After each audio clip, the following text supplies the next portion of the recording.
एक हवसी बाप की पाप कथा, जिसने किया बेटी से रेप, जिसने घोटा अपने बेटे का गला, जिसने दे दी अपनी पत्नी को मौत। एक दरिंदे की पाप कथा।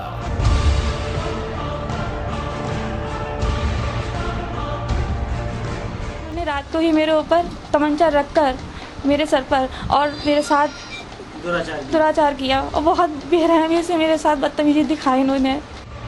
जो भी आपने सुना ये बिल्कुल सच है और ये हकीकत है एक बाप की, जो अपनी ही लड़की से रेप कर उसका एमएमएस बनाता है और उसे ब्लैकमेल करता है। जी हाँ, मामला है बरेली का, जहां सीबीसीआईडी में तैनात अय्याश सिपाही चंद्रपाल, जिसने कि अपने ही बेटे का गला घोट दिया और अपनी ही बीबी को जहर देकर मार डाला। मेरे भाई की हत्या इसलिए की थी कि उनको पता चली थी इनकी बातें बर्तावे की कि इनका कहीं और भी गलत संबंध बना हुआ है। वो अपनी माँ से ना कह दे और कहीं बाहर ये बात ना पहुँचे जो मेरे खिलाफ कोई कार्रवाई कर सके घर वाले। इसीलिए उसने उसकी जान भी ले ली। और जो साइकिल में पैप डालते हैं, जो बच्चे लॉक डालते हैं, लॉक वाला ताला होता है पाइप वाला, उसी पाइप से उसका गला दबा के मार दिया। और बाद में सबसे ये कह दिया कि उसने फांसी लगा ली थी, हालांकि फांसी नहीं लगाई थी उसने, उसे ज़बरदस्ती मारा गया है। अभी तो हैवान की कहानी में कई मोड़ बाकी हैं, जिसे सुनकर आपके रोंगटे खड़े हो जाएंगे।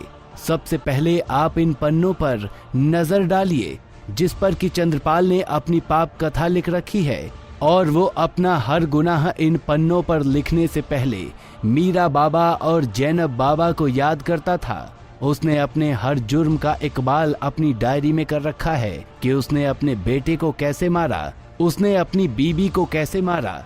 इतना ही नहीं, उसने जवानी से लेकर अब तक कितनी महिलाओं से शारीरिक संबंध बनाया है, सब कुछ हैवान ने डायरी में लिख रखा है। साथ ही उसने ये भी लिखा कि किस महिला से रजामंदी से और किस से जबरदस्ती और कितने पैसे देकर संबंध बनाया। थोड़े दिन बाद, कुछ नहीं, उसके बाद इनके बॉक्स से एक पेपर्स मुझे मिले थे जिसमें साफ साफ लिखा था कि इन्होंने अपने संबंध कितनी लड़कियों से और औरतों से बना रखे हैं। और वो पेपर्स मैंने अपने हाथ ले लिए। उसके बाद जब मेरे पापा को पता चला कि उसमें बॉक्स में पेपर नहीं है, तो वो पेपर को लेके बहुत कलेश काटने लगे। मेरी जान पर बहुत ज़्यादा उन्होंने मारना पीटना और बुरा काम करने की कोशिश की। और उनका उस टाइम बस नहीं चला, तब उन्होंने तमंचे के जोर पर मेरे साथ उल्टा सीधा काम, बहुत गलत बर्तावे करना शुरू कर दिए। उन्होंने कहा तू बाहर अगर जाएगी और किसी से कुछ कहेगी तो मैं तेरे साथ बहुत बुरा सलूक करूँगा, तेरी ज़िंदगी तबाह कर दूँगा। क्लिपिंग भी बनाई थी आपकी? मेरी क्लिपिंग भी की थी उन्होंने, वीडियो क्लिपिंग की है जो आज भी उनके पास है। और जब प्रताड़ना से तंग बेटी को उसके बक्से से उसका काला चिट्ठा मिला, तब उसके होश उड़ गए और मामले को दबाने के लिए उसने बेटी का बलात्कार कर एमएमएस बना लिया। और इस क्लिपिंग की बदौलत अपनी बेटी को ससुराल से बुलाकर उसकी इज्जत को तार तार कर रहा था। कि आपके जो पिता हैं, उन्होंने अब तक कितनी महिलाओं के साथ शारीरिक संबंध बनाए? कम से कम 140 औरतें हैं उसमें। आपको कैसे पता चला? जो पेपर उनके बॉक्स से निकले थे, तो उन पेपरों को मैंने पढ़ा था। उसमें खुद उनके हैंड राइटिंग है, लिखी हुई है कि मैंने इन औरतों के साथ, इन लड़कियों के साथ और इन महिलाओं के साथ गलत संबंध बनाए हैं। और उनके साथ किस तरह से मैंने संबंध बनाया, किसी से राजी किसी से जबरदस्ती। और जब पाप का घड़ा भर गया तो बेटी ने मुंह खोला और मीडिया के सामने आई। उसने बताया कि आला अधिकारियों से शिकायत की है, लेकिन कोई कार्रवाई नहीं हुई।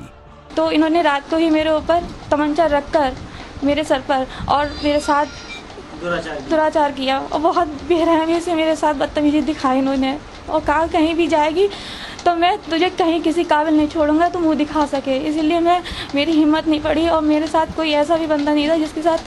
आपने कंप्लेन भी की थी आपने क्या एसएसपी वगैरह से? जी। कैसे की थी? डाक के द्वारा की थी। मैं न्याय चाहती हूँ। मैं अपनी माँ का, अपने भाई का और अपने साथ जो भी दुष्कर्म हुए उसका मैं न्याय चाहती हूँ। लेकिन बेटी अब इंसाफ की मांग कर रही है और आवाज उठा रही है उस दरिंदे बाप के खिलाफ, जो अब तक खुला घूम रहा है और अपनी वर्दी के रौब में न जाने कितने गुनाहों को अंजाम दे चुका है। देखना होगा कि प्रशासन अय्याज चंद्रपाल के खिलाफ कब कार्रवाई करती है। पंजाब केसरी टीवी के लिए बरेली से सुनील सक्सेना की रिपोर्ट।